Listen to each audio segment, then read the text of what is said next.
Hello, everyone. Thank you for actually joining this wonderful session. I know that you are really keen about understanding more about the strategies for preparing for this examination. And before that, let me introduce myself because I have to tell about myself. You need to know about the authority that I have to speak about this particular topic.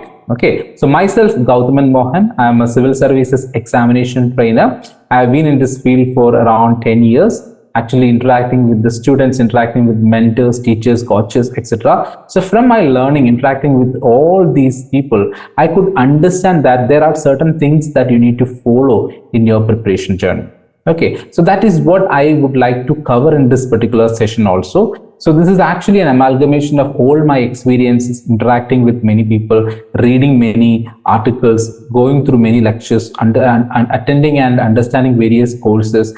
It's actually a combination of all these things that I would like to share with you today. Okay, I was also working as an assistant professor in one of the reputed colleges in Coimbatore. I was mainly dealing with the political science subject there, and there also I was actually interacting with a lot of civil service aspirants and a lot of civil service trainers. So constantly we are trying to improve ourselves. It is a lifelong learning journey where you are actually updating yourself, updating your information, updating the knowledge that you have, and most importantly, the skill you need to update.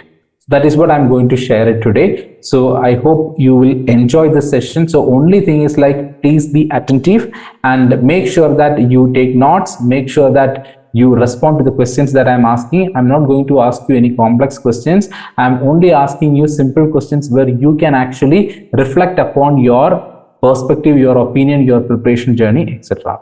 Okay, so now let's start this important, much awaited session.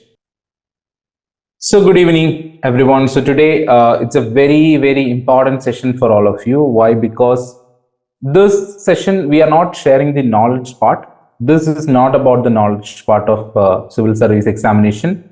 This session will be focusing on how to learn for this examination. So how to learn for civil services examination? It's a very important area. It's a very important topic also. How to learn for civil services examination. As beginners, you will be having a lot of doubts regarding how to start your preparation, because that is normal. That is not a problem at all, because it is a confusion, because we are actually going to do this for the first time. We will have our own confusion regarding how to approach this examination, because we are hearing a lot of information regarding how this examination is, whether this examination is tough or whether this examination is difficult. So lot of inputs you are actually getting, a lot of thought process is actually happening. Okay, so in that circumstance, how you can excel in the preparation journey.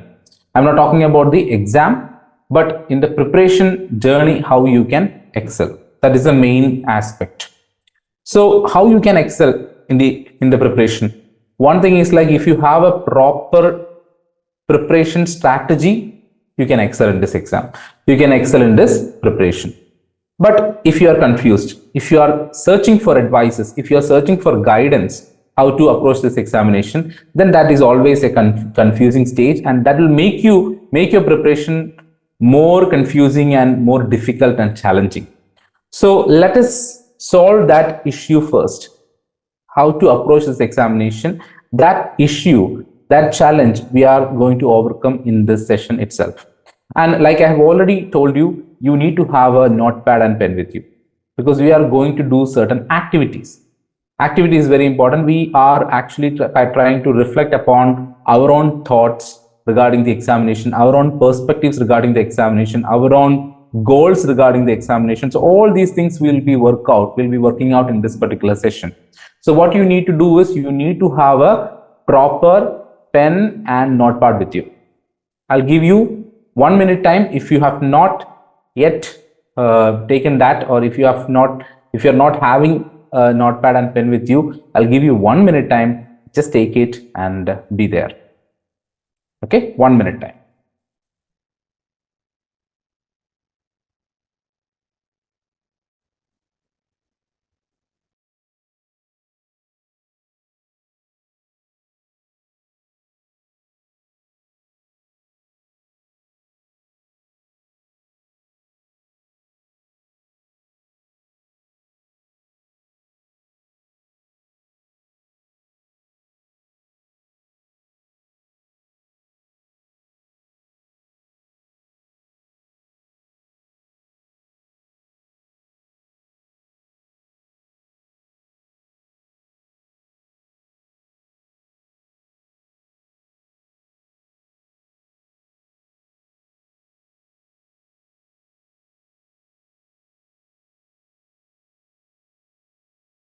Okay.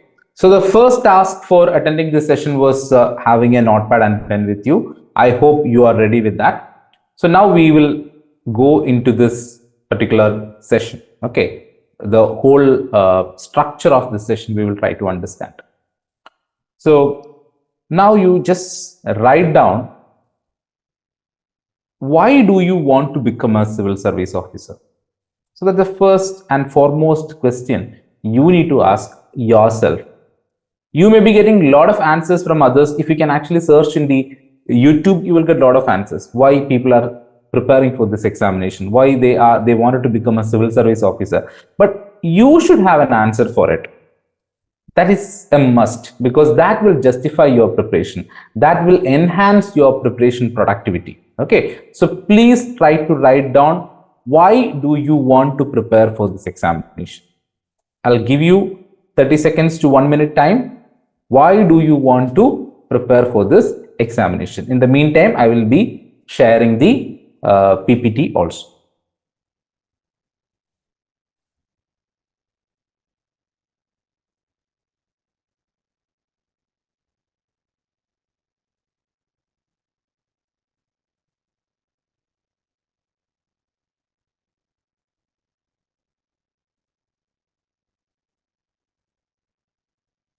I hope my PPT is visible. So if it is visible for you, can you please put it in the chat section if it is visible?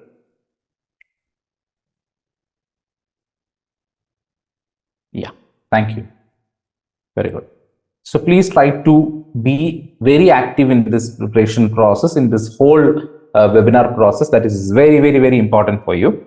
And many of you have actually requested for a recorded session for this.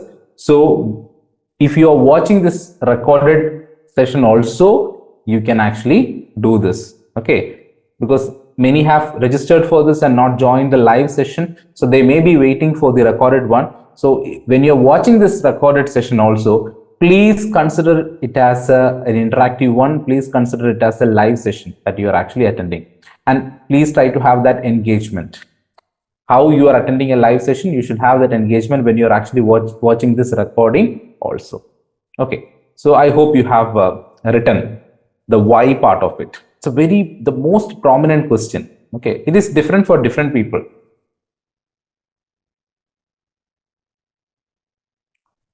So this is the question I wanted you to answer. That is, reasons to pursue the civil service examination. Multiple reasons are there. There are certain general reasons. I will actually tell you what are all those general reasons. But apart from that, why you want to prepare for this? It may be very personal. It may be like you have watched an inspiring story, or you have watched an inspiring movie, and then you wanted to become a civil service officer, or you have interacted with a civil servant and then you're inspired by that, or like you are actually getting motivation from your parents or your friends or in-laws, and then you want to become a civil service officer. It might be very, very personal for you. So what is that? You just write it down, and you need to make it very strong. That intention, you need to make it very strong. Okay, that is what is required. Okay, I hope all of you have written. I don't want you to read it because it's strictly personal. Whatever you are writing, no, I wanted to ensure that you are writing it. Okay, you are participating in it. I just want to ensure that only. But make sure that you participate in this activity. Okay. So reasons to pursue civil service examination, I hope you have written. Now let's go through some of the important reasons. Okay, general reasons. Prestigious career. We all know about civil services. That is considered to be one of the prestigious career in India. Then opportunity to serve the nation. Okay, you are becoming a civil service officer and you're becoming a civil servant. So what is the duty of a civil servant? To serve the nation. So that is a great opportunity. Then diverse career opportunities. We will see what are all those diverse career opportunities, because it is not civil service examination, it is civil services examination, which means multiple services are involved in this. Then the job security part. Okay, when you are entering into a government job, you know that you are secured. Okay, the financial aspect of it, you are secured. You have that job security aspect, because when you're working in a private firm, there is always a security dilemma.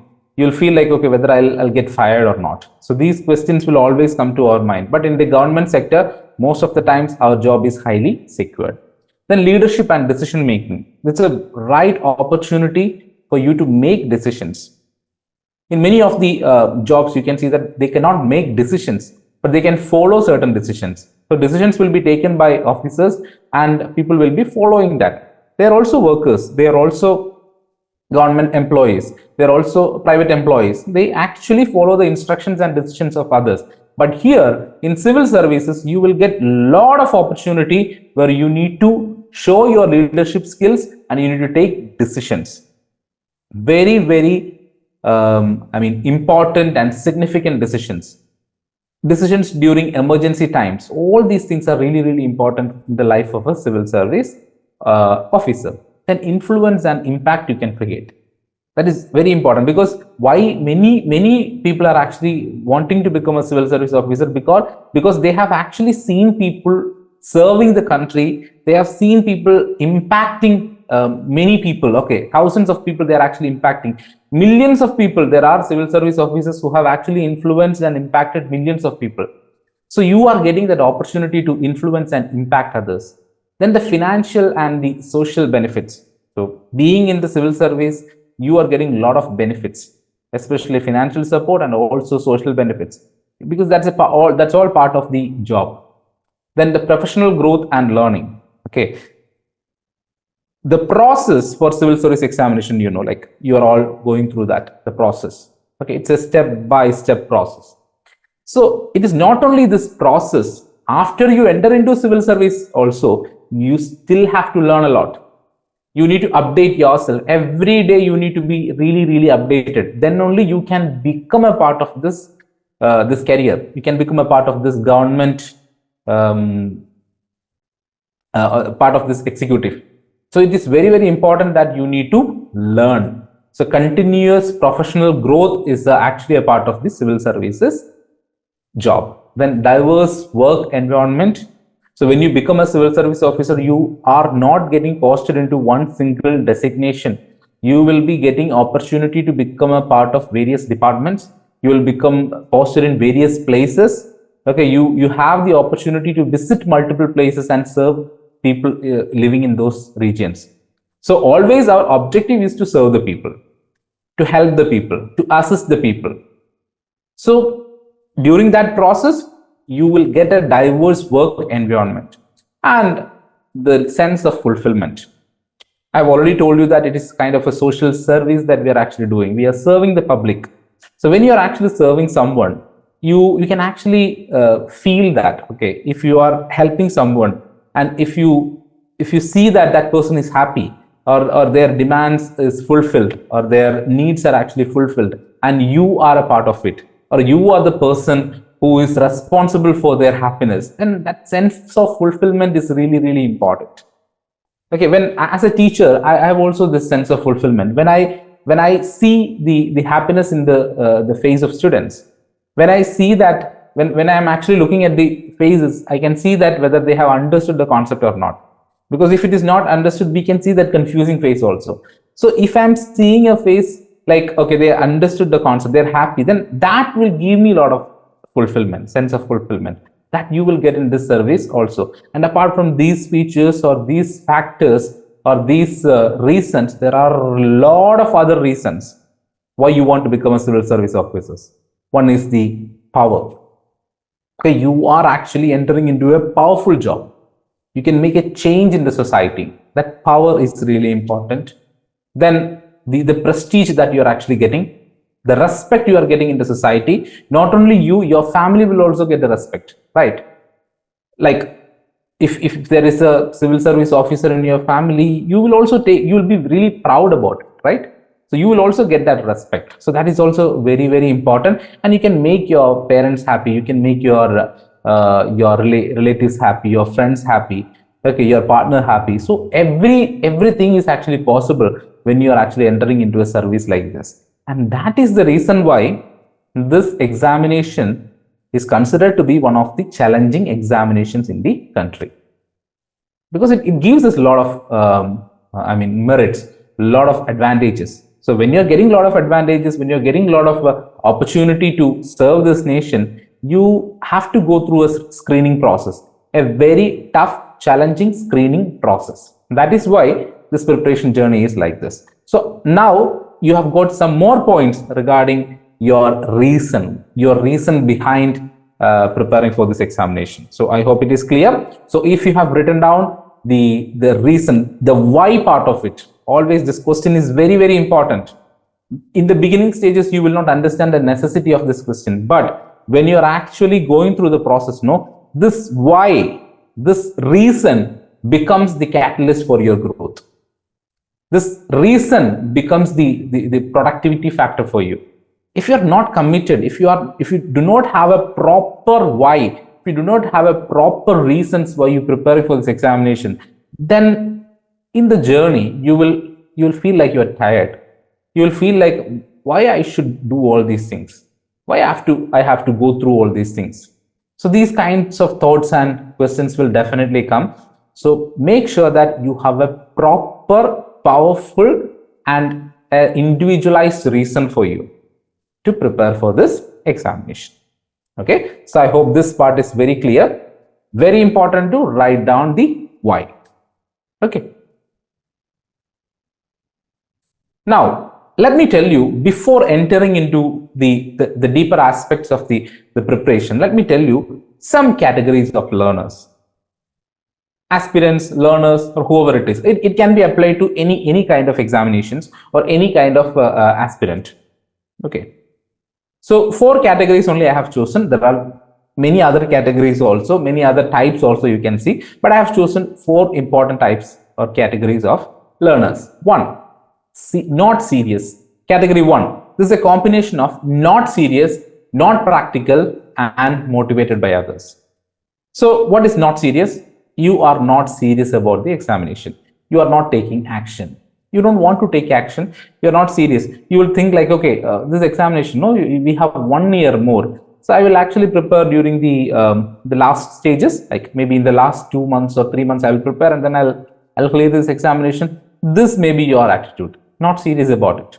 When your friends are actually studying, you will think like, okay, why they are actually wasting a lot of time? Why they're actually investing a lot of time in reading and writing all these things? It's a simple topic, I will be able to study it. So these kinds of, thoughts will be there in a non-serious candidate, when not practical. So not serious and not practical also. What is the practical aspect, the pragmatic element here? Action. What is that action? Studying, reading, making a proper timetable for you, okay, making a proper strategy for you, understanding where is your weakness, understanding where is your strength, and where do you want to improve. All these things are actually part of a practical aspect. If you are practical, no, you will actually understand all these things. Where do you find the exam process very difficult for you, or which subject is actually difficult for you, or in a particular subject which area is actually difficult for you? You will understand all these things. Once you understand your weakness, no, it will be very easy for you to rectify that. If you don't understand that, then it will be really, really difficult and confusing. Okay, so one person is not serious and not practical and motivated by others. Gone. Okay, you cannot expect a rank holder from this category. Never ever expect a rank holder from this category, because first of all, they don't have motivation. Their self-motivation is not there. They are motivated by others. So it may be motivation from their parents, or it may be motivation from their friends, or whatever it is. They are actually gaining that motivation from others. But they are not serious and they are not practical also. No chance. Okay, getting into service. Second category, serious. Okay, so I'm serious about this examination. I think about this examination every time. I think about becoming a civil service officer and serving the country. Okay, so all these things is happening. Okay, I'll look at people, they are studying, and I will actually make my own plans for studies. I will think about it. I'm very serious about it, examination. Sometimes I will go like, okay, really crazy about actually studying. Serious, but not practical. Why? What do you mean by not serious and not practical? Because you are not making proper timetable for you. You are not understanding the proper strategy for the preparation. You may be reading everything under the sun. You may be getting an advice like, okay, you have to read everything under the sun. Then you will go and read everything under the sun. but that is not required. So you're not practical. You have a proper timetable. You should have a proper syllabus oriented study. So because this examination is having a syllabus, so your study should be based on that syllabus only. So if you are serious, but if you are not practical, this action is very important. This particular area is very important, action. If you're not taking action, and if you're motivated by others also, then also this is very, very problematic, and you cannot see a person like this in the civil service rank list. Then the third category, they are serious, they are practical. Practical means they take action. They know what to do. They know their weak points. They know where they want to improve. They know what resources they need to follow. All these points, they have a clear idea. And they are also motivated by others. Absolutely fine. They have a lot of chances to enter into service because they are serious. They think about this. They actually trying to manifest this particular job for them. They have this thought process about this examination. They make their own perspectives, their own opinions regarding this examination. They make their timetable, they study properly, and they may be getting that motivation from their parents. Absolutely fine. So they have a lot of chances to get into service. But there is one important category that is serious, very practical, and self-motivated. It's a powerful combination. You are serious about this examination. You know what to do. You can understand your weaknesses. You will take the right action. You have a proper timetable to deal with this examination. Everything is clear. You take the right decision at the right time, right action at the right time. And you have that self-motivation. You don't need to wait for others to motivate you. When you are down, you are actually waiting for others to get that motivation from. No, you know that why you are actually preparing for this. That's why I asked you to do that exercise. Why do you want to become a civil service officer? If that why is strong, no, then it can be connected with your self-motivation. If you are self-motivated, you have your chances are really high. I can say that 100% chances is there to become a civil service officer. Okay, so these are the 4 important categories. So you are in the beginning stages, but just keep this in mind, should not be there in the first 2 categories. Taking action is very important. Simply thinking about becoming a civil service officer will not help you in the examination hall. In the examination hall, you need to write the answers.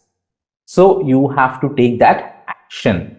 Practice test, taking practice test, going through proper note making, all these things only will help in the examination. Just simply thinking about the examination, it will not help.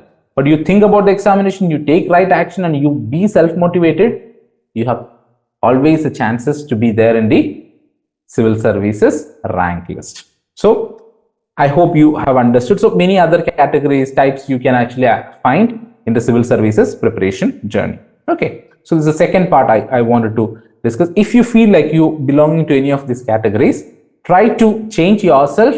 Like if you are in the first 2 categories, try to change yourself and make the changes you want to make or you should make, and be there in the 3rd category or in the 4th category. I wanted you to be there in the 4th category. You should be serious about it. You should be practical about this examination, and you should be self-motivated. Okay, I hope that part is also clear for you.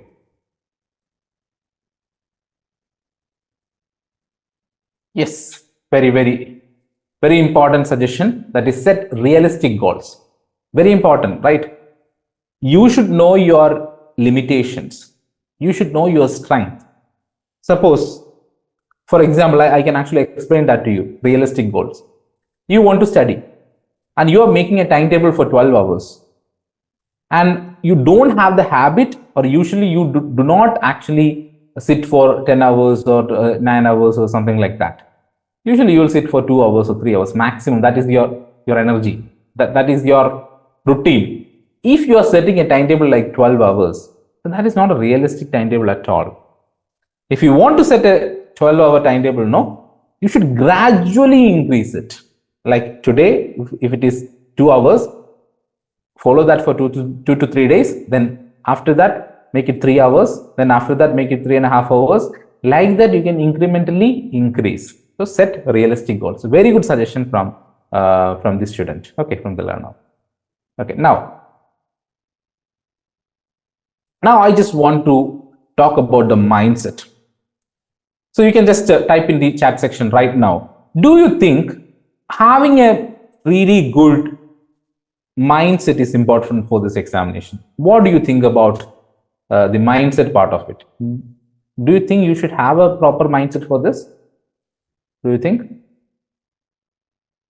What do you think about it?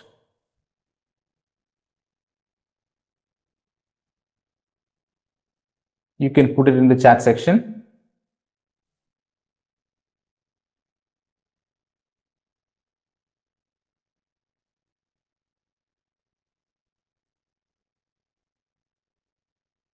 What is the relevance of having a positive or a proper mindset?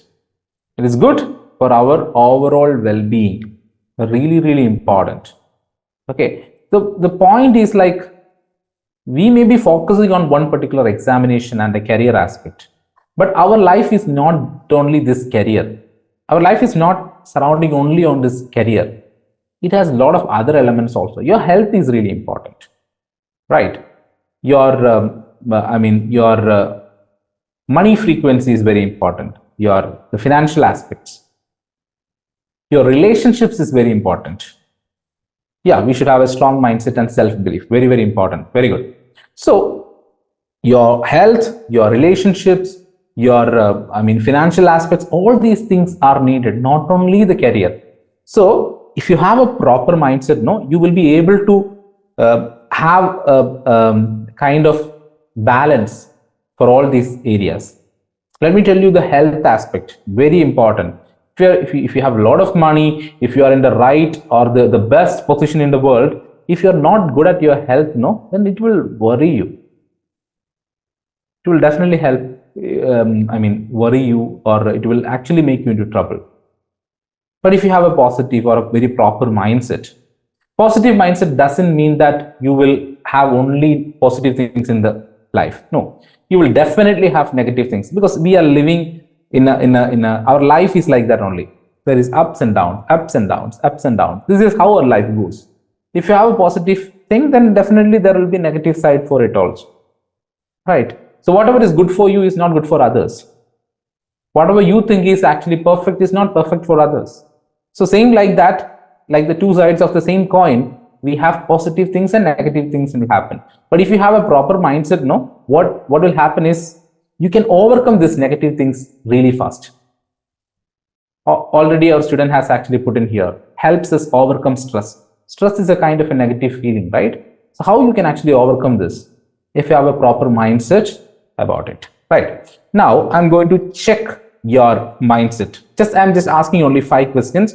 Just put it in your notepad. I will give you the instruction.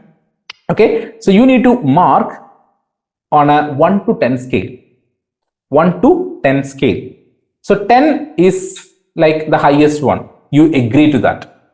1 is the lowest one. You do not agree to that. Okay, so this is like the highest part and the lowest area. So suppose I'm asking a question like, okay, what do you think about becoming a civil service officer? You have a very positive aspect regarding it. You always think about it. You want to become a civil service officer. So your thought is more aligned towards 10. Okay, you think about that examination often. You want to become a civil service officer. You want to serve this country. Okay, you can actually put it in maybe 10, 9, 8 or whatever it is. The higher side. The lower side is 1, 2, 3. Okay, so this is how you need to mark it. Now, let me show you that. The first question you need to answer. Do you believe that self-confidence is essential for this preparation process? If you agree to this, you can go up to 10. If you don't agree to this, you can actually be there in the least areas, 1, 2, 3 or something like that. Okay. Do you believe that self-confidence is essential for this preparation process? I hope many of you will be giving that 10 or 9 or whatever it is, because you believe that self-confidence is needed, not only for the preparation, for everything in our life, we need confidence. Second question is very important. Okay, and I just want to know the answer for this. You can actually put it in the chat section. Do you think your marks in 10th, 12th or graduation will impact your performance in the examination? A tricky question, right? Okay. Do you think, because many people have this thought process, that's why I'm asking this. Do you think your marks in 10th, 12th or graduation will impact your performance in the civil services examination? What is your opinion? Let me see that. Okay. So strongly believe that. So one student is saying strongly believe, which means 8. And one student is saying 1, which means no, does not. Do not believe in that. Okay. Going to the next question. Can you envision yourself as a civil service officer in the future? If you can envision yourself as a civil service officer, you can actually mark on the higher side up to 10. If you cannot envision yourself as a civil service officer, you can actually mark in the lower side. Okay. I hope you are actually marking. You can put it in the chat section also. You mark it in the paper, and you can also put it in the chat section.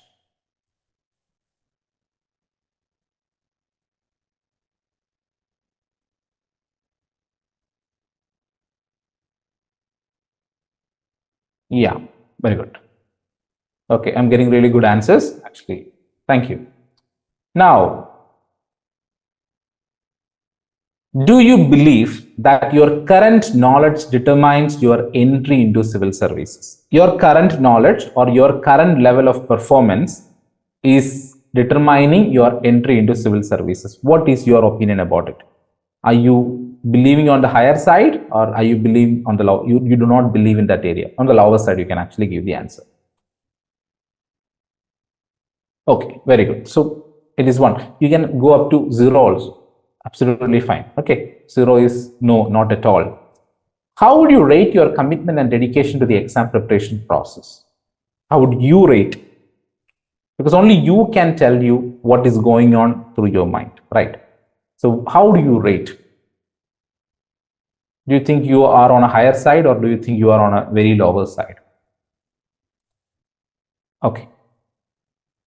Yes, on a lower side. Actually, lower side means below 5, it is actually kind of a lower side. You need to improve that, right? Now, let me explain it. 1, do you believe that self-confidence is essential for this preparation process? Yes, definitely. There is no doubt in that. You need to agree to this. 10 out of 10 is what I'm expecting. Without self-confidence, no, you cannot do anything. Okay, you may study everything, you may go through everything in the syllabus, but if you're not confident enough, you will mess up that in the examination hall. You will confuse everything, and you will actually enter into trouble in the examination hall. So mindset, the self-confidence part is really important. Second one, your marks in 10th, 12th or graduation will impact your performance in the examination. Absolutely not. Why your marks in 10th, 12th or graduation should impact in the performance in the civil service examination? Just you can use your common sense. Like right now you may be thinking like that because you are actually valuing yourself based on your previous performances. Like suppose you have got really less marks in 10th standard or 9th standard or 12th standard or graduation, you will feel like, okay, I'm not the right person for this exam.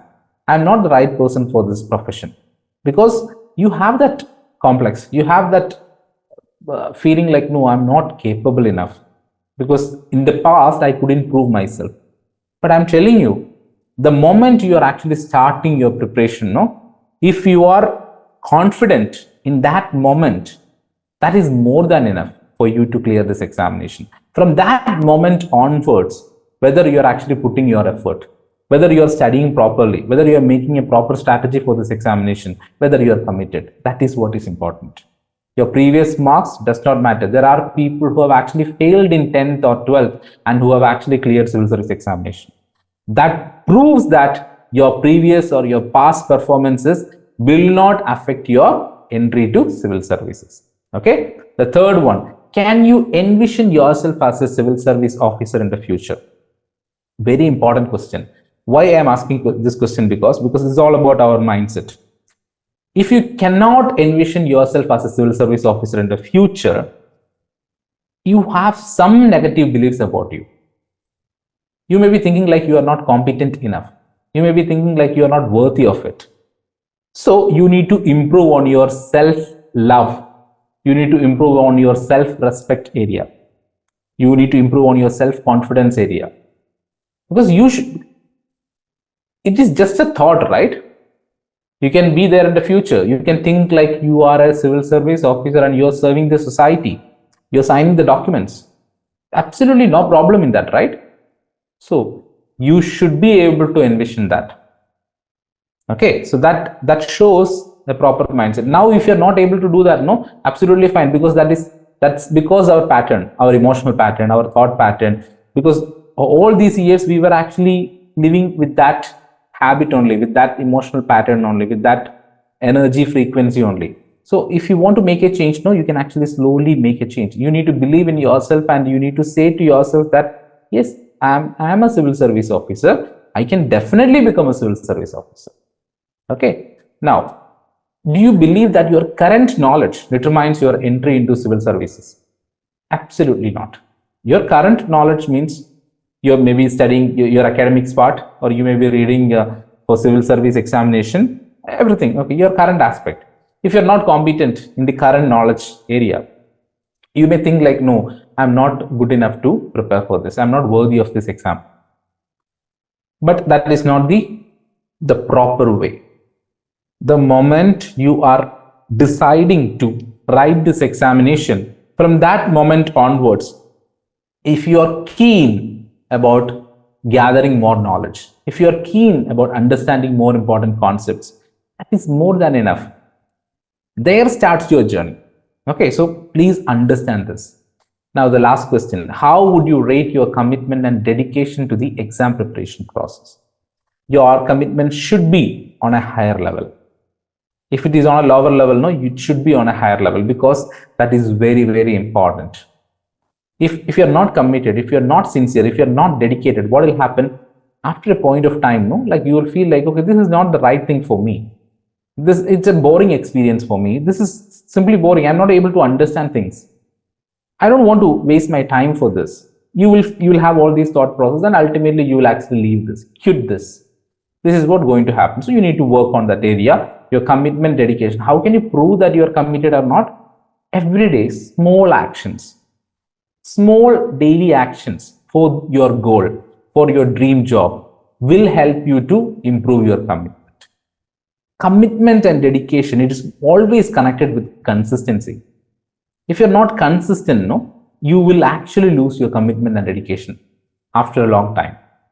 So make sure that every day you're doing something for your dream. Because I know many of you are a part of academics. You are actually doing your graduation or post-graduation, and you have your own academic side also to prepare for. So doing that also, if you can actually spend some time for your civil service journey, no, that is more than enough. That will give you more dedication and commitment for this examination process. Okay, so always have a proper mindset. I'm not saying a highly positive mindset, because we are all human beings. Positivity and negativity will definitely come, and there are more chances like we are into negative things. Like we may be thinking like, okay, I'm highly positive about everything, but when you're actually going to your friend's gang, or your actually family group, or your other gangs and all, when you're going there, they may be talking about something negative. They may be talking they may be jealous about some person. They may be talking something really bad about another person. So ultimately, we are also becoming a part of it. Your thoughts, you're also getting that thought. You're also getting that vibe. Okay, so negativity will definitely happen, but you should be able to overcome that. You should be able to come out of that negativity faster. For that, you need to have a positive mindset, and you need to have a proper mindset, a well structured, proper, highly motivated, confident mindset. Okay, that is very, very important.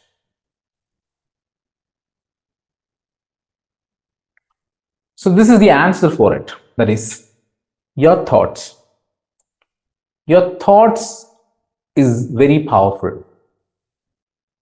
what you think or where you focus through your thoughts, your energy will go there. This is what will happen. I hope you might have heard about something called as law of attraction. So this person, Earl Nightingale, was also a world-renowned person. He was a great trainer, a life coach, and he mentioned very clearly that you become what you think about.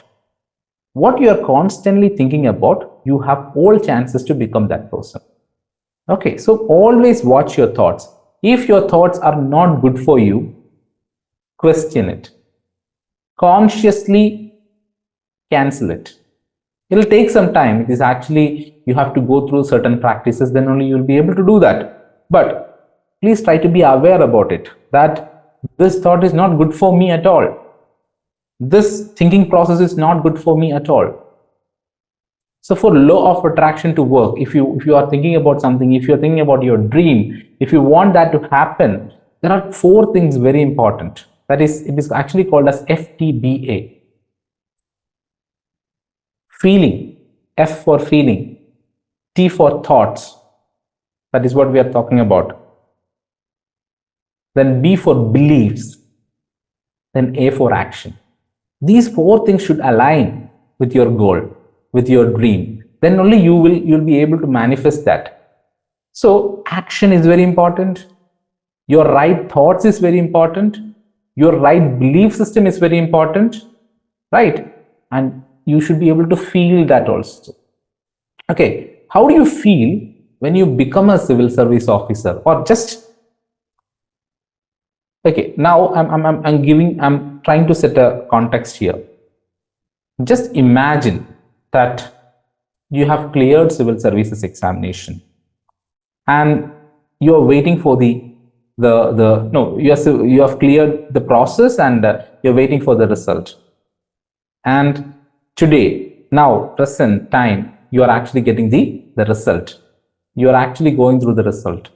Okay, you are searching whether your name is there in the list or not. And you are finding your name in the top rank list. What is your feeling? What are the possible feelings that you will have? Can you please put it in the chat section? What are the possible feelings that you can actually experience that time? Feeling. I'm not talking about the thoughts or action or something like that. What is the feeling you will have?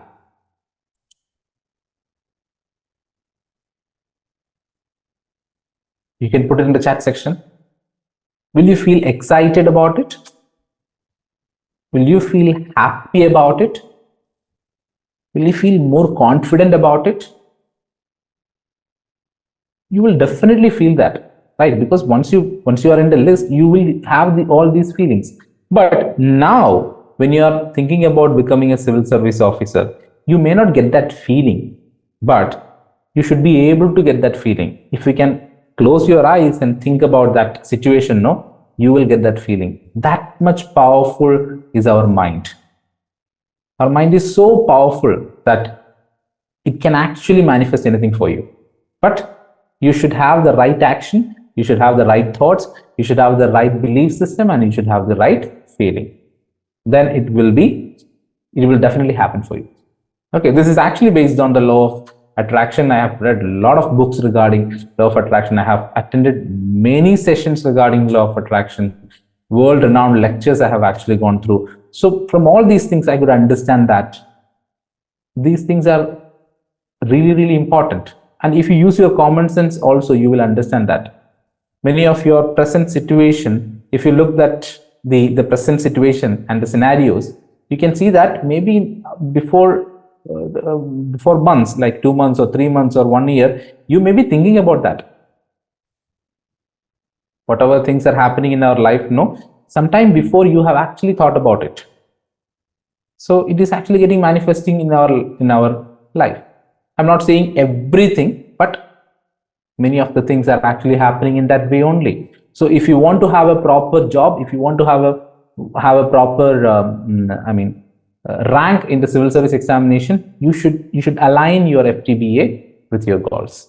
That is feeling, thoughts, beliefs, and action. Okay, every day if you are consistent in taking action, no, then you will get that confidence. Okay, I'm doing something. When you read newspaper, no, I will tell you a very small exercise that you can actually do. Read everyday newspaper, you will be confident. After reading 3 days, no, you will be really confident, because you know that you are taking action, you're doing the right thing for this examination. So that will definitely help you. Okay, I hope that is clear. So till now, are you able to follow me? Are you able to understand the things that I am actually discussing? Do you think it is worth?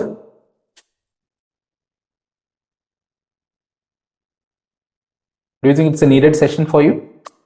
Yeah. So we have discussed some important aspects regarding our thought process, our learning styles and everything. Okay, now let us move further. So this is a very important area, because you have attended this session. So this is for people who are actually watching it in a recorded mode also. IPM IAS Academy has actually come up with the courses which are highly affordable.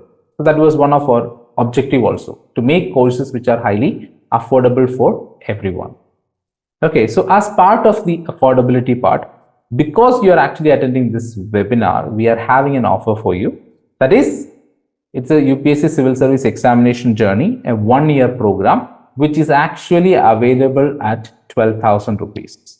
The total cost of this particular program is 12,000 rupees only. It is a completely pre-recorded videos. All the classes are actually pre-recorded in nature. So, and it is all topic specific. So you need to understand that very clearly, because when you're attending a session, mostly a session will be 2 hours, but here it is topic specific. We are actually covering topics which are based on syllabus only, which you will get a lot of time. You will get the notes itself, because we are using the notes itself for actually explaining it. Okay, so you will understand the concepts really easy. So if you look at UPSC Civil Service Examination course, you will be able to find more than 1,200 videos in that, short videos. 1 year, in a span of 1 year, you will be able to finish it. I'll say that you will be able to finish it within 6 months itself. Okay, and then again 6 months you will be able to do the revision also. Okay, now the most important aspect is this program is right now available in a, because to make it more affordable for everyone, it is actually affordable. It is actually available in a installment mode also. That is, you can actually make the payment in 2 installments. Okay, when you're joining, you can actually make a 6,000 rupees installment, and then again after 1 month you can actually make the second installment. So it will become more easy for you to gain knowledge, because there are many students who are actually struggling to prepare for this examination only because of the fact that they are not having that finance aspect with them. So that is the reason why we are providing this particular course. So you can check the IPM IAS Academy website. In the, not the website, the application, you will be able to see UPSC Civil Service Examination course at 12,000 rupees, and the strategies for effective IAS preparation also. That is common for everyone. You can go for it. And there is a course for prelims and mains 2026. If you want to write 2026 examination also, there is another course available. Okay, but I'm telling you that this course is, it has covered everything. It has covered everything for you. You can actually learn at your own comfortable place. Wherever you are, you'll be able to learn. Okay, so we'll be sharing the course link in the groups itself. You can actually go through it. Okay, coming back to our discussion again. Now, 5 mistakes you should avoid. When I'm telling 5 mistakes, I am going to explain this also, how you should actually follow this. Okay, what are the 5 mistakes? As a beginner, these things you should not make. These mistakes you should not make. 1, ignoring NCERT textbooks. You don't have the luxury of ignoring NCERT textbook. It is very important in this examination. Skipping daily newspapers. No chance. You do not have the opportunity to skip. Using too many resources. You can use it, but the problem is you will become more confused. So please don't use it. What should be our objective? Our objective should be covering the topics. Okay. It is not like only for one subject I'm actually going through 5 books or 5 textbooks. No, that is not the way you should be studying. Focus on one textbook. Make sure that you cover whatever topics there in the syllabus properly through that particular book. Or if you feel like in that particular textbook it is too tough to understand, then you go for another book for that particular topic. So always make these resources as references. One particular book should be your study book, and the other books you can actually keep it as a reference. Don't try to learn from everything. Make sure that you at least learn the first learning or the first revision you actually learn with the help of one particular book or 2 books. Textbook I'm talking about. Then after that, if you want to upgrade your knowledge, if you want to add more knowledge, then you can go for it. In the beginning stages, if you are going on with multiple resources, you will be confused and you will not actually finish any of these things also. You will be halfway. That is the problem which can actually create. That is using too many resources. Now comparing yourself with others. You might have done it a lot of times. Many times you might have done this. Comparing yourself with others. But did that give you any kind of positive result? When you are comparing yourself with others, did that give you any positive result till now in your life? So the same thing is going to happen for this examination also. This is your own journey. Nobody is going to help you in this service examination hall. You have to write the examination. You have to make your own opinions. You have to make your own judgments while you are actually writing this. Nobody can help you. So in that way, why you should compare yourself with others? What is the need of it? When you are comparing yourself, what is the main thing that can actually happen? Okay, that person has actually studied little more. I'm lagging behind. So what is the feeling? Is it a positive feeling that you will have? No, definitely you'll going to have a negative feeling. That is guilty. If you are guilty about something, just imagine, just understand from your life itself. If you are guilty about something, do you think you will get peace of mind? Do you think you will be able to focus on something? No. So please don't make this mistake. Don't compare yourself with others. Make sure that you compare your performance with your own previous performance, past performance. What is the updation that happened? What is the change, progress that I have made? That should be your focus, not comparing with another person, because all of us have different learning style. One person may be coming from a science background, one person may be coming from a social science background, one person may be coming from a commerce background. Then how can you compare with another person then? So because you're all actually standing in different levels. How can you compare yourself? You need to upgrade your level. Suppose if you are coming from science background, you need to work on the social science background and upgrade your level. Suppose if you are coming from the social science background, you need to work on the science background and upgrade your level. Then what is the point of actually comparing here? So please don't do that. Avoiding practice test. People, students, aspirants, their main thing is like gathering more knowledge. They want to gather a lot of information. They read multiple textbooks. They will actually go for, taking books from their friends, going to library and take books. They'll be reading, writing, studying. That is not enough. This is an examination.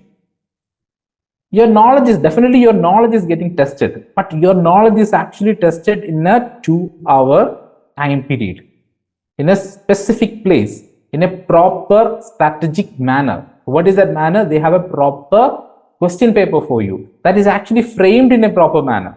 It is, if you can understand that way in which how they have actually framed the question paper, you will be able to crack the code for the answer also, right? So if you are not looking at practice test, then you will not get this knack, this trick. You will not get it. So make sure that if you have only covered only 60% of the syllabus, do practice test. If you have covered 100% of the test, 100% of the syllabus, and you are not taking practice test, then your preparation is meaningless. Actually, I'll definitely tell you your preparation is meaningless. But if you if you are able to prepare only for 80, or able to cover only 80% of the syllabus, and you are taking properly the practice test, your preparation is effective. But I'm not telling that you have to do that. I'm telling you cover 100% of the syllabus and then take practice test. That is the best way to do that, because you can understand your weakness. You can understand where you are actually lagging behind. You can then work on it. You can understand, like, if there are simple questions which are actually coming in the prelims question papers, where they use which among the following is not correct. We may not be seeing that not, because we are careless when you are reading that particular question. We are careless, so we didn't identify that not. Their question is not correct. You may be identifying the correct things. So you will make these mistakes, right? So please don't do that. Avoiding practice test is actually very, very problematic in a civil service preparation journey. So please take test. Now let us understand each and every one in detail now. Okay.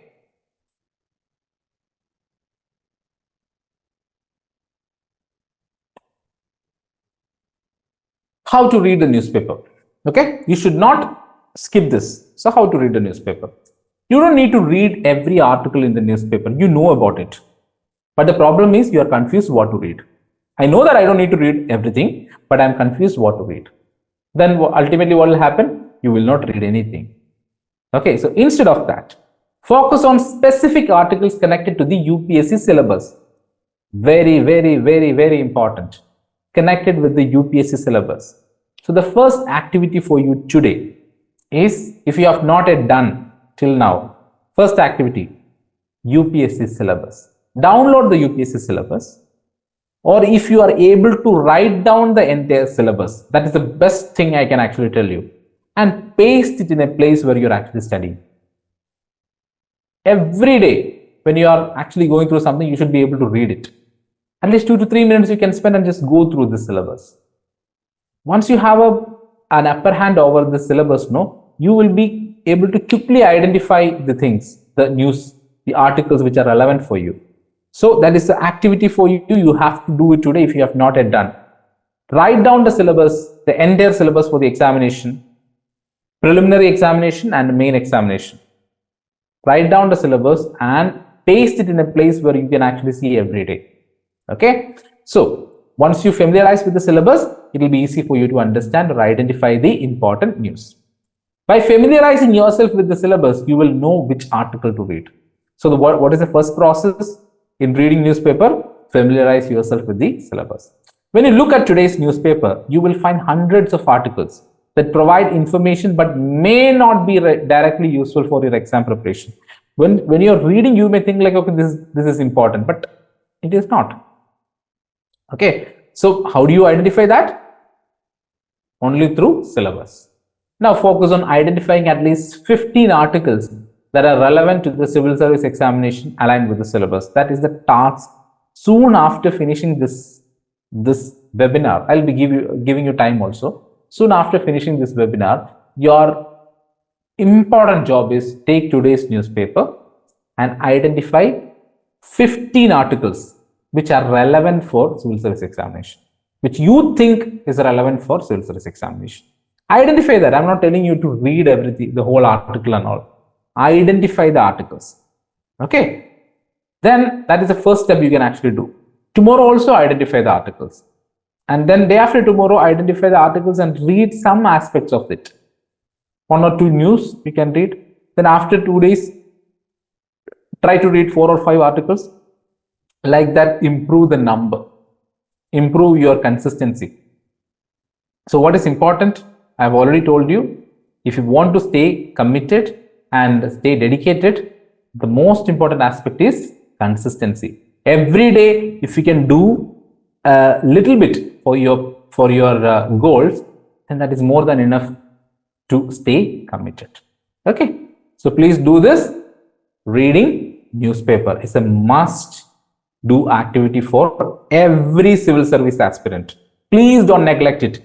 Whoever actually advises you saying that, okay, reading newspaper is not necessary, you can actually follow only the magazines, please don't believe that. Okay, Read newspaper and use magazine as a revision. That will definitely help you. All this information in detail and with tools I have actually explained in my textbook, that is Get Set Go for IAS, a blueprint for effective preparation. You can actually go through it and you can actually learn everything. It has all the tools, it has all the techniques also explained. Now, how to read NCERT? Another important major foundational element for the civil service examination. How to read NCERT. Very important. You cannot skip this one. So NCERT from class 6 to class 12, very important, necessary. You have to understand, you have to read it. There is no, escape from this. Now, the problem is, should I read and complete 6th standard? Then I will be moving to 7th standard. Then I'll be moving to 8th standard. Is that the process? Is that the right process? Students used to ask me this. I'm telling you, that is the worst idea. That is the worst way or manner in which you can actually revise the NCERT. Instead, what you have to do? You have already finished your graduation, or you may be going through your graduation, which means you have already completed 12th, till 12th. Now, you don't need to go in a class by class manner.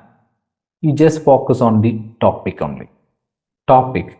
Start by reviewing the textbooks and examining the content sections. Identify where similar topics appear in higher level classes across all subjects. Take one subject at a time. Okay? Read class 6 topics. Just see after class 6, where is this topic getting explained again or repeated again? Identify that. If it is getting repeated in another class, no, read that. I can give you an example. Class 6 history. Ancient history is covered in class 6. In ancient history, one particular topic is Indus Valley civilization. Class 6, you are actually learning that in that particular chapter. Now, please don't go to the next chapter and read Mauryan Empire. Please don't do that. What you have to do is, from there, jump to class 12, because the continuation is there in class 12. Read that topic, the Indus Valley civilization topic. So what you're actually getting, you are getting a thorough understanding. First, you're actually making the foundation, because for a class 6 student, do you think they will explain everything for them? No, they will actually introduce that concept to them, which is important for you also. You just get introduced to that particular topic and then get the advanced information from class 12. Then you're a master in that. Again, do the same thing for all the subjects. You will be able to master the NCERT, because you will study NCERT. Otherwise, what will happen? No, you will lose the continuity. Suppose you are finishing class 6 IVC, then going to the Vedic civilization and then Harappan civilization, you are finishing that. Then you are going to the 7th class. 7th class, they are dealing with medieval history. 8th class, they are dealing with the modern history. Now you lost connection with IVC, that is Indus Valley civilization. Now again, when you are actually reading it in the 12th standard, you have completely lost the connection. Now you will not feel that familiarity also. So instead of that, what you can do is read class 6 Indus Valley civilization topic. From there, jump and read class 12 Indus Valley civilization topic. Finish it. Done. Okay, so this should be the process. How to read NCERT. Now, analyzing the PYQs. It's a very, very important activity that you have to do, analyzing the PYQ. So, why are you doing this analysis part? You are trying to understand the examiner. You are trying to understand the examiner's perspective. The way they think and actually make the question. You are trying to understand that. So please review the question papers from 2024 and work your way backward. Which means 2024, 23, 22, 21, 20. That should be the way. At least 10 years question paper. How you should do that? Take one subject. Okay? Take Indian polity, for example, or Indian constitution, for example. Take one subject, or history, for example. Any subject you take. You're taking that. In the question paper, you will get a combination of questions. If that question is related with GS1, you will get a combination of history, geography, then world history, and all those things will be covered. If you are actually reading about a question paper for general studies too, you will get question from international relations, governance, Indian constitution, and everything. So now you have actually chosen the Indian polity. Now identify how many questions are actually asked about Indian polity. Write down the topic, because that question will be connected to a topic, right? Write down the topic. Question, you write it down. The year you are actually writing it down. Then next year you take it. Just check whether this topic is repeated in that. Next year, just check whether this topic is repeated in that. Apply it for both prelims and mains.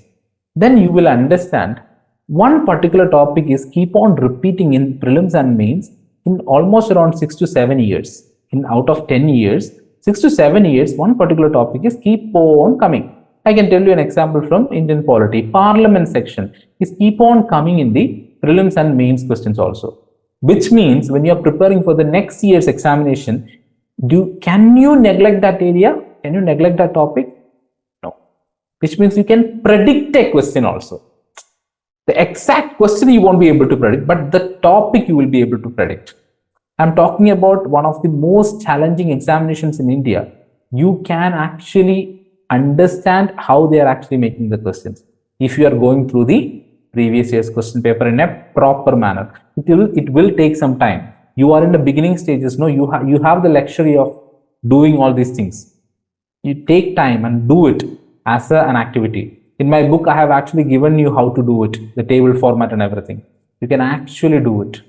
Very clearly you can do it. Make sure that you do it in an Excel sheet, because you can use this year, next year, or you can actually send it to others also, which will be helpful for others also. But I'll suggest you, instead of getting it from others, you do it yourself. You will familiarize yourself with the questions. You will also familiarize with the important topics also. So please do it by yourself. Please don't, there is a famous quote from Sachin Tendulkar, no, please don't find shortcuts. No need to find shortcuts, because when you're actually going through it, no, by yourself, when you are putting effort, you're learning it also. It is not a waste of time. You're learning it. And these are some of the important foundational elements or foundational learning things that we need to follow. Okay. So I've already told you about it. Please try to do it in an Excel sheet. Okay. Now, again, you can actually go through it. It is available in the IPM IAS application. You can go through the content section. You will see it is also assigned or aligned in that particular mode only.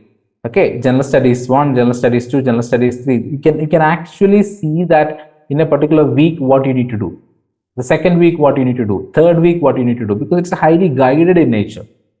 Okay, so please try to go and check that and be there, be a part of this program. It will be the worth of this program is almost around 50,000 rupees, the worth of this program, because it is covering everything. All materials are actually covered in it. All the syllabus is covered in it. So you can actually go through it. I would like you to be introduced to a book that I have actually written, and it is presently available in Amazon. So the book name is Get Set Go for IAS, a blueprint for effective UPSC preparation. So whatever I am actually telling you today, around 30% I'm actually covering in this session, but 100% is there in this book. It is actually giving you the tools also to stay motivated, or to how to read newspaper. All these tools are also available in the textbook. So this book is actually available in the ebook form in Amazon. You can actually search for it and you will be able to get it. Okay, I will also be posting that in the posting the link in the group also, so that you can actually avail it. Okay. So what I'm discussing in this book, I'll be discussing about the what is this examination, why you need to prepare for this examination, when is the right time to prepare for this examination, where you should actually find the right resources and guidance for this examination, and how. The most important element is the how part of it. How this examination is actually happening. Okay, that is also covered in this one. Okay.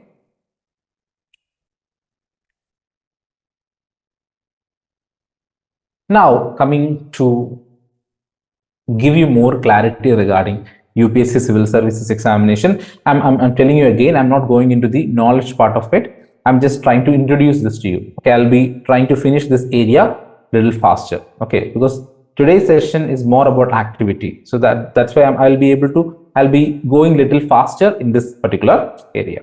That is, you know about civil service examination. It is one of the most prestigious and competitive examinations in the country, and why it is actually called as civil services examination. It's a very important question. So civil services, so which means it's not only one or two services, it is actually a group of services.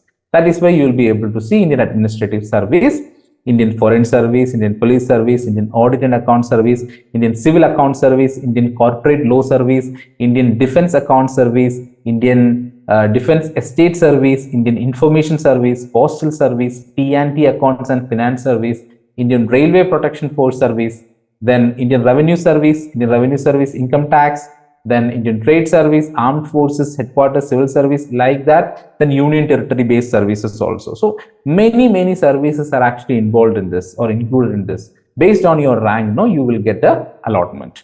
Okay, so second one. Third one is about the Labasana. You will be able to see Labasana here. That's the place where your training is actually conducted. The initial training is actually conducted. Okay, now, are you eligible to write the examination? Please do find out this. Okay, this is an activity for you, because all of us are belonging to a particular age limit. All of us should know about whether you are eligible to write this examination. So just go through the eligibility criteria of this examination. Okay, that is your task, your assignments. You have to do it. Now, how many stages are there in this examination? Very important. This is also very familiar for all of you. That means three important stages are there. One is the preliminary examination, main examination, and the interview or the personality test. So it's clearly defined here. Preliminary examination, it is a completely objective type paper. Okay. Then the main examination, it is completely written, and main examination also includes the interview, that is the personality test. Based on this only your allotment will be decided. Preliminary examination is actually a screening process for you. It's the initial screening process for you. Preliminary examination. Preliminary examination mark is not determining your entry into civil service rank. Your entry into civil services rank is actually determined by the marks you're actually getting in the main examination, that is the descriptive examination, and combining it with the interview marks.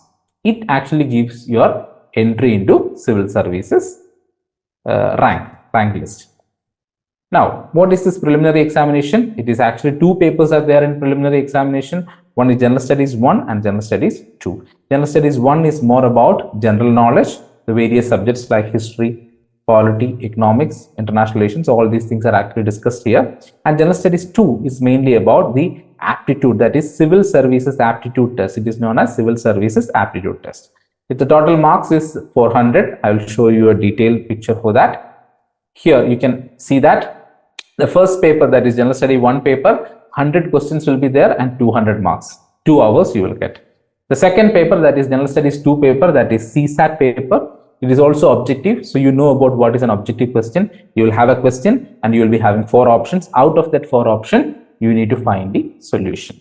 Okay. But General Studies 2 will be having 80 questions, and you should be getting 200 marks. The total marks is 200, and you should be getting minimum 33% mark, because the second paper, that is CSAT paper, Civil Services Aptitude Test, which includes English comprehension, mathematical aptitude, logical reasoning, and all these things, it is actually a paper that is qualifying in nature. So minimum you need to get 33% mark in this one. Okay. Now, about the main examination. So once you clear the prelims examination, you will get entry to main examination. Almost around 9 papers are there. The first paper is a compulsory Indian language paper. So whatever Indian language you are actually comfortable with, you will be able to write it in that. Then English is must. They will check your English ability, English comprehension, and all those things. Then essay, a general essay paper is also there, which actually talks about the social issues here and the recent things that are actually happening. Okay, so it's to check your writing style. Okay, that is the essay. Then the most importantly, that is the General Studies 1 paper, General Studies 2 paper, 3 paper, 4 paper, and optional paper. Okay, very important, because all the general knowledge subjects, that is history, geography, polity, science and technology, current affairs, all these things are actually coming on the base in this general studies papers only. Let's see what are all these general studies papers. One, general studies one paper is actually dealing with Indian heritage and culture, history, geography of the world, society, etc. Now, general studies 2 is mainly connected with governance, mainly the administrative aspects, the governance, the constitution, the polity, the social justice, international relations. So that is actually constituting the general studies 2 paper. General studies 3 paper is mainly connected with the technology, the science and technology. Then economic development, that is economy, Indian economy. Then biodiversity, environment, security and disaster management, etc. General studies 4 paper is actually talking about the ethics, integrity, aptitude, etc. Because once you become a civil service officer, you need to follow certain ethics. Okay, you need to be sincere, you need to be committed, you should not be a corrupt person, right? So all these points and all these things you are actually learning in the preparation process itself, in the examination process or in the journey itself, you're actually understanding this. That is why they have included that as a paper itself, that is general studies 4 paper, ethics, integrity and aptitude. Now, coming to a mains question, because when you read a mains question, you will be able to understand it belongs to which particular paper. Okay, the first question, why did the armies of the British East India Company, mostly comprising of Indian soldiers? When I read this itself, when I talk about the word British East India Company and the Indian soldiers and our army, it is more connected with history, right? So it will be coming in the first paper, that is general studies 1 paper. Then India is an age-old friend of Sri Lanka. So we are going to talk about our relation with Sri Lanka. It is going to be coming in the second paper, that is the general studies 2 paper. Yeah, very good, very good. And the third question, examine the potential of wind energy in India and explain the reasons for their limited spatial spread. It is something which is actually connected with the technological aspects, and most probably it will be coming in geography, and most importantly it will be coming in the third paper. Then why is public-private partnership, PPP, which is actually a part of the economics? You can see that PPP is coming in the part of the Indian economy, which is coming in paper 3. Then explain the causes and effects of the coastal erosion in India. What are the available coastal management techniques for combating the hazard? So the coastal erosion aspects, you can actually learn it in geography also, but most importantly, it will be coming in the environment and in the disaster management area. So you can see that certain topics, you can actually see its application in multiple subjects also. So you need to look at the question, and then understand, okay, where it is actually coming. But that is not necessary right now, because you are going for a particular paper's examination only. Okay, on one day you'll be having general studies 1 paper, on the other day you will be having general studies 2 paper. So you don't need to worry about it, but I'm just giving you an example how these subjects are actually classified in various general studies papers. Okay, now then I've already told about the optional paper. After general studies paper, the most important aspect is the optional paper. So all these subjects are actually part of optional paper. You can choose any one subject. Okay, suppose if you are choosing agriculture, then agriculture, they will make it as 2 optional papers. You're choosing only one subject, but they will actually make it as 2 options. Already it is made, already the syllabus is available in the UPSC website also for all these subjects. All the subjects and language literatures, our syllabus is already made. So based on that, based on your interest, you should be able to choose the optional paper. So I've actually mentioned a term that is based on your interest. Very important. You may be getting a lot of advices regarding you have to choose this particular optional, you have to choose this optional because it's a highly scoring subject, you have to choose that. You may get actually guidance like that, but if you're choosing that, if you're not interested in that particular subject, what will happen? Ultimately you will be fed up of it, and after a point of time you will feel like, okay, this was not the right optional for me, I'm not going to score really good marks in this examination. That is ultimately going to affect your preparation for the general studies subjects also. Okay, so make sure that it can be a scoring subject, but make sure that you have that interest in actually studying that subject. If you have a proper interest in a particular subject, then you can fetch marks, no problem in that, because you will study that in that manner only. You are passionately study that concept, so you can actually fetch more marks in that. Okay, so these are some of the subjects which are actually including in the optional paper. Okay, so I've already told you about the UPSC Civil Service exam course. It is available in the IPM IAS application. Please go and check it. Okay. Now, the most important point, that is, what is the skill required for this preparation? So you need to have a skill, and that skill is nothing but it is the learning skill. Okay. How to learn this, how to learn these concepts in a clear and a proper manner. Okay, I'll be going through that in detail because it's a very crucial area that you need to understand. People will not tell you, people will tell you what to learn, what to study and everything. People will not tell you how to study that. That is very, very important. Throughout this session, I was actually telling you how to prepare this. I hope now you have a very clear idea about how to build your strong foundation for this examination, right? So now, coming to the learning skill development. Okay, learning skill. I'm taking only 5 important areas where learning skill is important. Okay, learning skill will actually help you in the preparation process. 5 areas which is actually included in the learning skill. One is foundation building. Okay, foundation is very, very important. That's why I'm always emphasizing on NCERT and newspaper reading. That's a foundation for civil service examination. So make your foundation strong. That is the first part you have to be very clear about. So in that course, that I have actually discussed, in that course, NCERT based classes are already there. NCERT classes. So you don't need to simply go through the entire textbook. Once you go through this, then you can actually make your own way of studying. You will get a lot of support from that. Okay, so make your foundation very strong, because any word, okay, any kind of construction, any kind of things that you look at, foundation is important. For a building, foundation is important. If the foundation is not proper, what will happen? The building will collapse. Exactly like that, if you don't have a learning foundation, if you do not have foundation in mathematics, you will not be able to solve any problems in mathematics because you don't have the foundation. If you do not know ABCD properly, the alphabets properly, you won't be able to frame a sentence. You won't be able to frame a particular word itself. You won't understand the language itself, the whole language. So this is how, these are all things which are actually foundation. So if you are actually facing any difficulty in learning a particular topic, just don't simply try to pressurize yourself and study that, because it will not help you at all. The only thing that you need to do is calm and quiet, and then try to think like whether I have a strong foundation for this, whether I have gone through the foundation for this particular topic. If I have not gone through that, now take some time and go through that foundation. That will help you.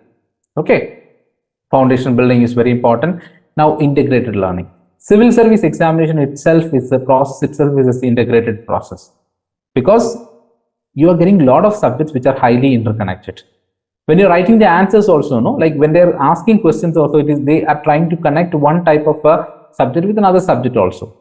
Application you will be able to see, and you will be also try to find out topics that are actually overlapping in multiple subjects. So all these things proves that integrated learning is a must know element for civil service preparation.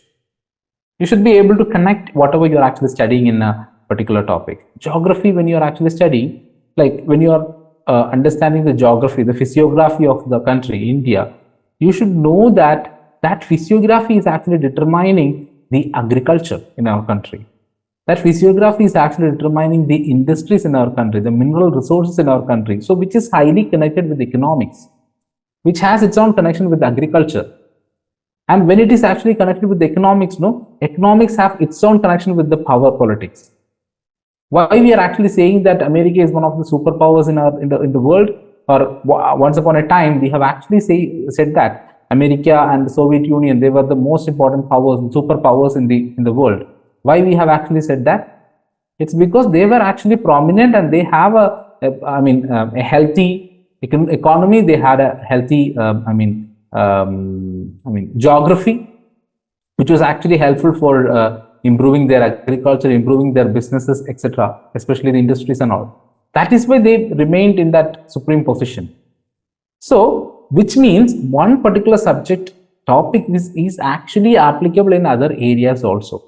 So you should always have this mentality when you are studying something, a topic, make sure that you are trying to connect it with other things. For where do you find its application? What do you think this will be useful for? Or do you have a real life connection with this? What is the real life connection it is actually having in a day-to-day life?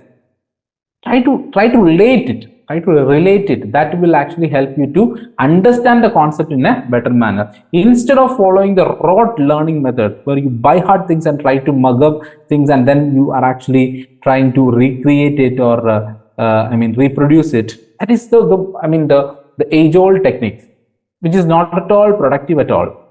Try to understand it. Understanding means you are understanding the context of it. Now, if you are forgetting some of the keywords in that also, you have a picture of it. You can actually frame your own answer for it, right? So that's the importance of understanding and studying. For understanding, integrated learning will be really, really helpful. So I have actually did an exclusive video on integrated learning in the course itself. You can actually go and check that. Then memory enhancement, very important. People used to complain that they don't have memory, they don't memorize things and all. But actually, it's absolutely wrong. Why? Because when you are actually going through a movie, or when you're watching a movie or a series, you're able to recollect all the information from that movie and the series. Why is it so? So, which means your memory does not have any problem at all. It is the way in which you are actually collecting that information, the way in which you are actually associating that information that you study. So always the memory works in two important ways. One is association and one is actually repetition.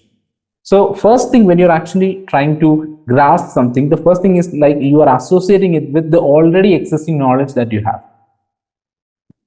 If you're trying to learn about the current GDP rate of India, then you are actually trying to connect with GDP that you have already learned and the previous GDP that you have, because already there is a picture, already there is a platform you have related to GDP in your brain, in your memory, and this new information you are trying and associating with the already existing information in your brain or in your memory.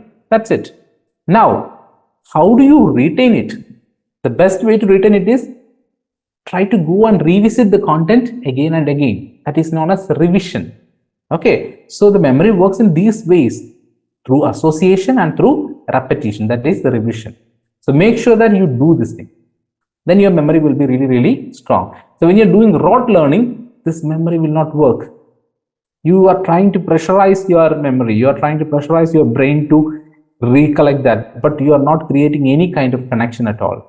You are not trying to associate that with anything because you are not understanding it. You are simply reading and trying to recollect it. That will not work. Okay, so memory enhancement is very important, and there are various techniques for memory enhancement. Mnemonics is one type of a technique. Then the memory palace is another important type of a technique. The number mnemonics is another important technique. The alphabet imaging is another important technique. So there are various techniques in which you can actually remember certain things. Okay, I've covered those things also in the courses, because in the course you will see all these things. It is not only the content that you're actually getting. You will get the learning skill developments, you will be getting the foundation requirements, you will be getting the NCERT content, you will also get the psychological well-being sessions and their advices and the most important ways, and you will also get the strategies, the best strategies, whatever I'm mentioning it today, the 30% or the 40% of the 100%, I've already covered it in that course itself. Okay, you will get a lot of information from that. Once you make that strategies, only you are going and entering into the course. Okay, that is the importance of that particular course. Now, understanding the overview, very, very important. Overview is really, really crucial. Okay, overview is like anything that you're actually trying to study, any subject you're studying, try to make that overview of that subject first. So overview is like you are connecting with that particular topic. It may be a new topic, it may be a new subject for you. So how can you connect it? Try to understand an overall picture of that topic. Then you'll be able to connect it easily. Okay, that is the importance of overview. So always when you're actually going through, suppose you are coming from a science background and you're trying to learn something in history, and if you're not familiar with it all, try to get the whole picture of it. Before reading or going through the book itself, try to get the whole picture from that book. Just try to understand the headings itself. Or you can discuss with your friends, or you can depend on our videos. Okay, Like we are actually covering the whole picture. Once you get the whole picture, then it is easy for you to go into the specific aspect of it. Right? If you are having a very clear idea about a palace only, then only you will be able to go to the right room which you want to go. Right? If you are going to a building, if you are going to a hotel, if you don't have the clarity regarding that hotel itself, you won't be able to arrive at the right place. Right? Exactly. It's simple. It's actually simple. Just try to get the understanding or the overview of it, overview of the subject or the topic. Now comes the exam fear. Very important. This is one of the crucial problems that students used to face, because they learn everything, they put all their effort, they were serious throughout the preparation journey, but they are feared. They have that fear in actually approaching the examination.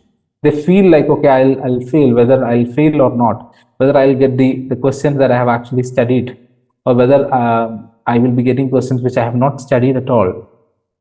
So these are the questions that keep on pestering you before entering into the examination hall. That's a kind of an exam fear, right? So when you're actually entering into examination hall with this fear, that fear itself will create a lot of anxiety, and it will actually make you tensed. Then when you're tensed, confused, anxious, do you think your brain works effectively?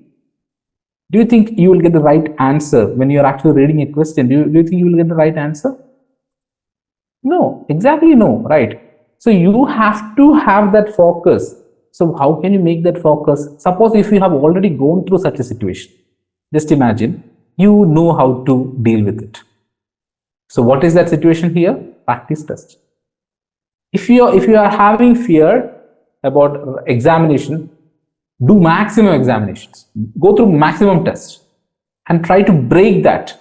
Okay, try to kill that fear.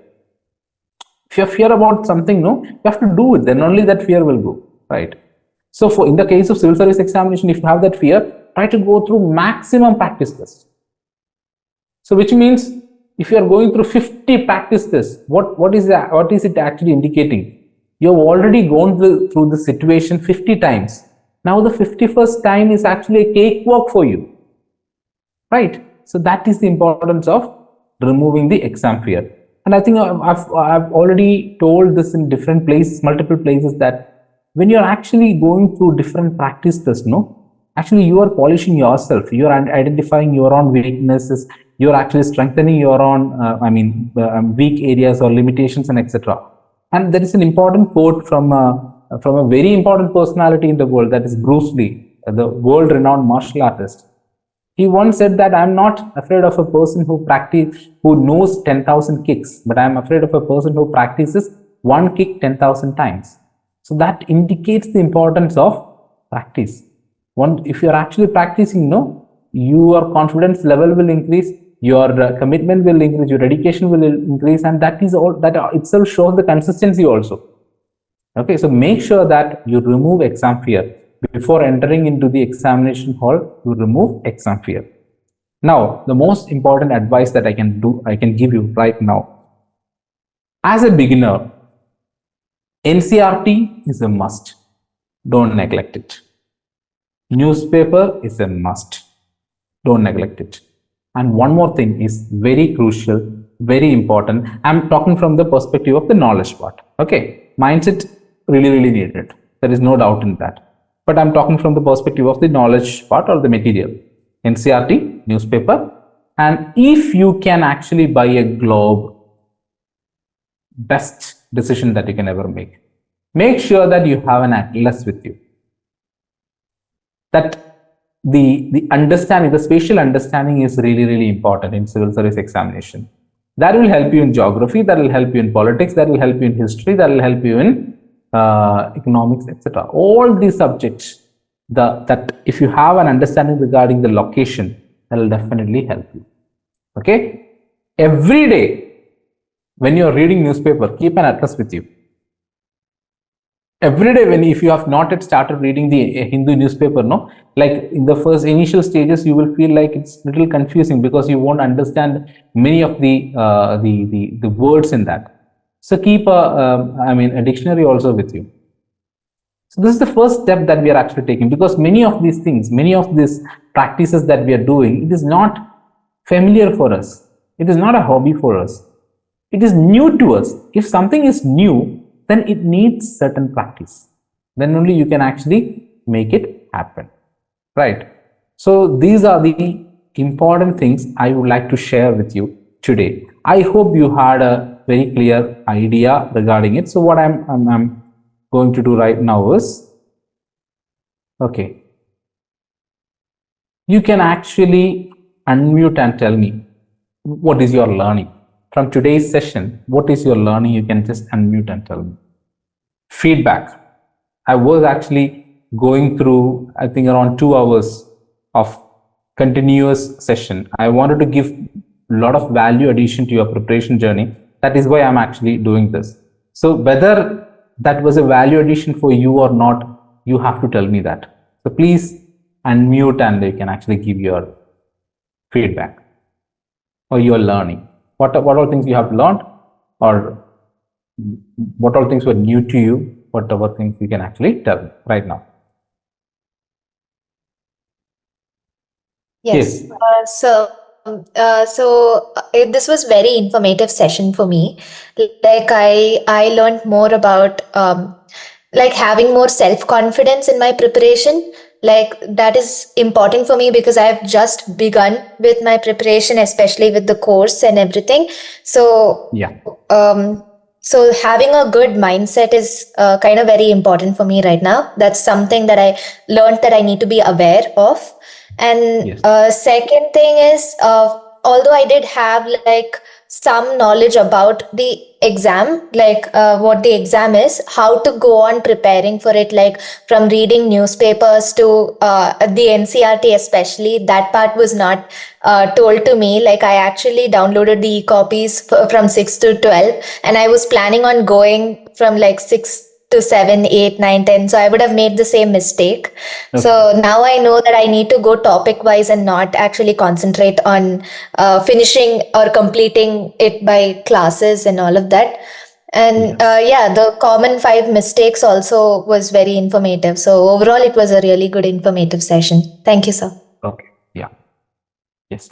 So my opinion or my expectation is like, I do not want this as an informative session. I just want it as a practical session where I was actually trying to tell you about the steps you need to take in each stages. When you're actually dealing with NCRT, the step you need to take. When you're dealing with, newspaper, the step you need to take. Okay. When you're dealing with the PYQs, the step you need to take. Action is very important, because you may learn a lot of things, but if you're not taking action, then it will not give you any outcome. So make sure that whatever I discussed today, whatever I have asked you to do, please do it. Okay, please do it. It will make a lot of changes in your attitude towards the examination. It will also change the productivity, because that's the most important aspect.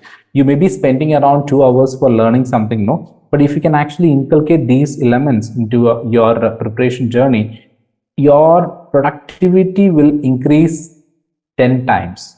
Okay, that is the importance of including action in your preparation journey. Okay, so thank you so much. Thank you so much for attending this session. So this session will be available as in the form of a recording also. I will be sharing it with the registered students also. Okay, so thank you so much for it. I hope you have got a great learning from this whole exercise. Thank you. Good night.